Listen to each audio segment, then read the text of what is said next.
নবীর কাছে সেটাই দিতে চাই।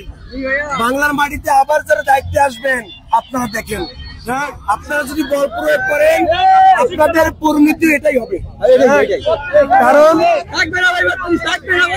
কারণ বাংলার মানুষ এখন একটি, আপনি দেশের টাকা পাচার করবেন, গুম করবেন, পুলিশ দিয়ে গুলি করবেন, এখানে দখল করবেন, পাচারের সুযোগ নাই। বাংলাদেশের জিনজেট পোলাপাইন, বাংলাদেশের সমস্ত সেক্টরের সমস্ত মানুষ বাংলাদেশকে ভালোবাসে। সুতরাং এই দেশে আর দাদাগিরি চলবে না। আমি শুধু আসি না, এখানে ছাত্র জনতা আসছে, সবাই আসছে। মূলত আমরা আসছি আজকে যে 32 এই কুখ্যাত যে 32 সেই 32 ভাঙার জন্য আসছি। আমরা ভোল্টোদের নিয়ে আসছি। আমরা ইতিমধ্যে আগুন ধরিয়ে দিয়েছি।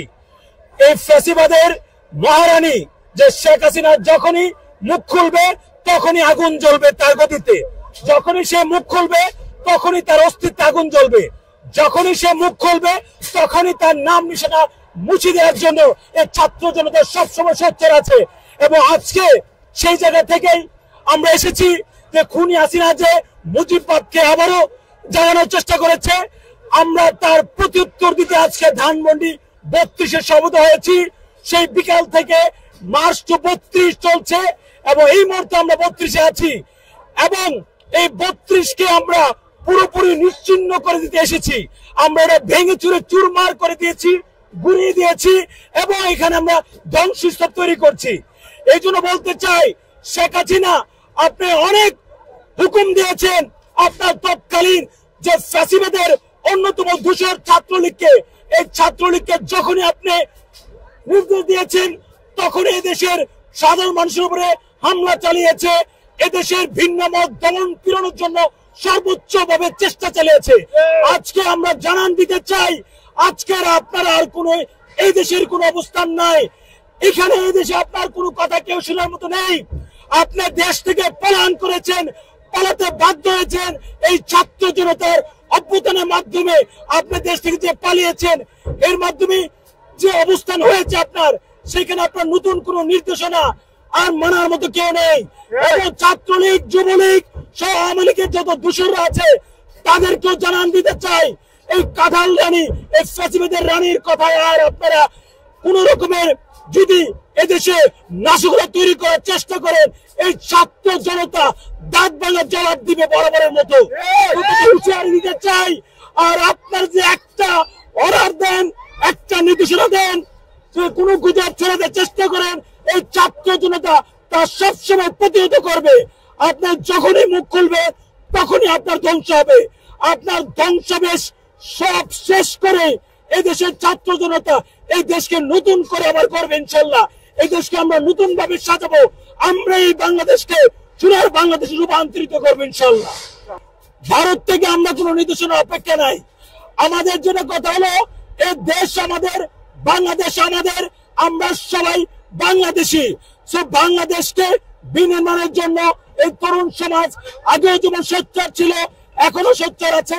এই ঘুমন্ত বাংলাদেশিকে যেহেতু জাগ্রত হয়েছে একবার, এদেরকে দাবিয়ে রাখা সম্ভব না, কোনোভাবেই সম্ভব না। এই জন্য বলতে চাই, আমরা বাংলাদেশি, বাংলাদেশ নিয়ে আমরা আছি। আমরা কারোর সাথে বিরোধিতা করতে চাই না। ভারত আমাদের বন্ধুবন্ধুর পার্শ্ব দেশ। আমরা চাইবো এই ফ্যাসিবাদের বিপক্ষে যেতে, বাংলাদেশের পক্ষে অবস্থান নিতে। যে এটা সহজ, খুবই সহজ বিষয়।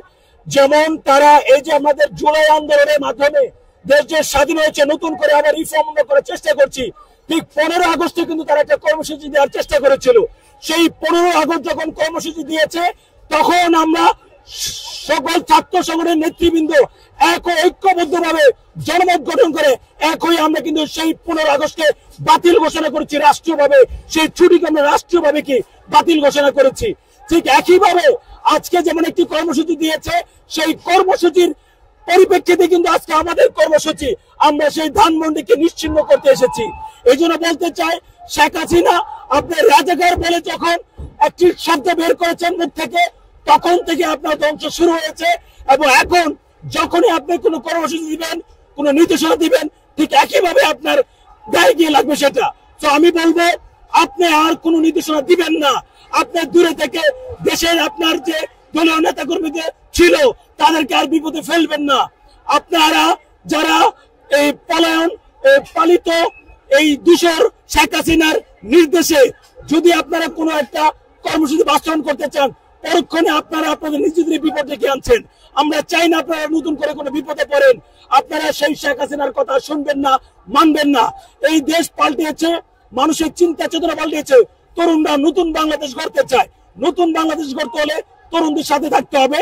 শেখ হাসিনার কোন নির্দেশনা, কোন কর্মসূচি এই বাংলাদেশে আমরা থাকতে আমাদের এক ফোঁটা রক্ত তার বাস্তবায়ন করতে আমরা দিব না। আমরা ইতিমধ্যে যে ছাত্রলীগ সেটাকে নিষিদ্ধ দাবি করেছি এবং শেষ পর্যন্ত আমরা নিষিদ্ধ করতে সফল হয়েছি। যদি আওয়ামী লীগ ধারাবাহিকভাবে কর্মসূচিতে থাকে, আমরা বাধ্য হব আরো কঠোর থেকে কঠোরতর ভাবে যে আওয়ামী লীগে শুধু নয়, আওয়ামী লীগের প্রত্যেকটা অঙ্গ সহযোগী সংগঠন সবগুলোকে নিষিদ্ধ করে দাবি জানাবো ইনশাল্লাহ। আমি হলাম জাতীয়তাবাদী গণতান্ত্রিক ছাত্রলীগের কেন্দ্রীয় প্রেসিডেন্ট। আমার দল জাতীয়তাবাদী গণ আন্দোলন এনডিএম জনতা ববি আজাদের নেতৃত্বাধীন একটি রাজনৈতিক দল। একমাত্র এই জুলাই আন্দোলনে একজন প্রেসিডেন্ট পার্টির চেয়ারম্যান যিনি রাজপথে ছাত্রদের পাশে গুলিকে অপেক্ষা করে, পুলিশের বাড়িকে অপেক্ষা করে যিনি রাজপথে ছিলেন, তিনি হলেন ববি আজাদ। এবং একজন শিক্ষক হিসেবে, একজন রাজনৈতিক দলের চেয়ারম্যান হিসেবে একমাত্র ববি আজাদ রাজপথে ছিল এবং আছে, এবং সাধারণ শিক্ষার্থীর সাথে উনি অধীনে ছিল, এখন আছে, আগামীতেও থাকবে। এবং আমি সেই তার যে সহযোগী সংগঠন সেই ছাত্র আন্দোলনের সভাপতি হিসেবে আজকে কথা বললাম। বাংলাদেশে যারা স্বাধীনতার চেতনাকে অ্যাডজাস্ট করার চেষ্টা করতেছে তাদেরকে আমরা দেখিয়ে দিতে চাই এটা হচ্ছে একটা স্বৈরাচারের কারখানা, যেখান থেকে ছাত্র জনতার উপরে গুলি বর্ষণ করার জন্য সকল ধরনের পরিকল্পনা এই জায়গা থেকে হয়েছে। এবং এটি একটি রয়ের হেডকোয়ার্টার হিসেবে আমরা ডিক্লারেশন করেছি, যার কারণে এই বিল্ডিং আমরা ভেঙে এখানে সম্প্রীতির একটা জায়গা তৈরি করব।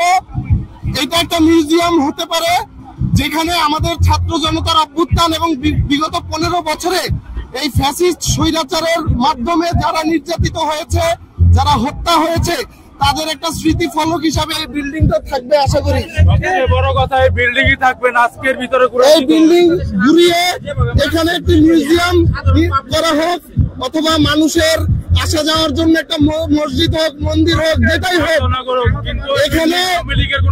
এখানে আওয়ামী লীগের যে 71-এর চেতনাকে বিক্রি করে বাংলাদেশের মানুষের সাথে যে প্রতারণা করা হয়েছে বছরের পর বছর, এই প্রতারণাকে আমরা কোনোভাবে আর সামনের দিকে অগ্রসর হইতে দিব না। তারই পরিপ্রেক্ষিতে আজকের এই বিল্ডিং ভেঙে ফেলা হচ্ছে। 71-এর চেতনা নিয়ে আমরা কোনো রাজনীতি চাই না।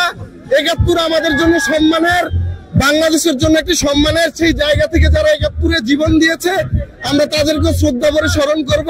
শুধু 71 না, 47 থেকে শুরু করে 24-এর অভ্যুত্থান পর্যন্ত যত ধরনের আন্দোলনে ছাত্র সমাজ করেছে, আমরা প্রত্যেকটা জিনিসকেই আমাদের মনের কোঠরে জায়গা দিয়ে রাখবো। কিন্তু এই চেতনাকে পুঁজি করে কোন দল আগামীতেও যদি তাদের অবস্থান কার্যকর করতে চায়, ভিন্ন মতকে যদি দমন করতে চায়, আপনারা দেখেছেন যে 32-এর আজকের এই কার্যক্রমে সকল জনতা আবার এক হয়ে গেছে। অনেকে মনে করতেছে জনতার মধ্যে মনে বিচ্ছিন্নতা হয়ে গেছে, ডিফারেন্স হয়ে গেছে। এইরকম স্বৈরাচার ফ্যাসিস্ট যদি আগামীতেও আসে, তাদের বিরুদ্ধে একটা নয়, দুইটা নয়, লক্ষ লক্ষ প্রাণ রেডি আছে তাদের রক্ত বিলিয়ে দেওয়ার জন্য। ইনশাল্লাহ পর্যায়ক্রমে টুঙ্গিপাড়ার দিকেও আমরা অগ্রসর হবো। আপনারা ইতিমধ্যে জানতে পারছেন অলরেডি খুলনার মধ্যে শেখ মুজিবের যেই একটা ইয়ে আছে, সেটাও শেখ হেলালের যেই বাড়ি আছে, সেটাও আমাদের ছাত্র জনতা ভেঙে দিয়েছে। টুঙ্গিপাড়া ইনশাল্লাহ সময়ের পরিক্রমায় টুঙ্গিপাড়ার নামই থাকবে না। আরেকটা জিনিস বলতে চাই, এই চেতনার নামে বঙ্গবীর থেকে শুরু করে যারাই এই চেতনাকে লালন করে ছাত্র জনতার সামনে আসতে চাইবে, তাদের পিছনে আমরা এরকম লাঠি দিয়ে দাঁড় করিয়ে দেব। আজকে আমার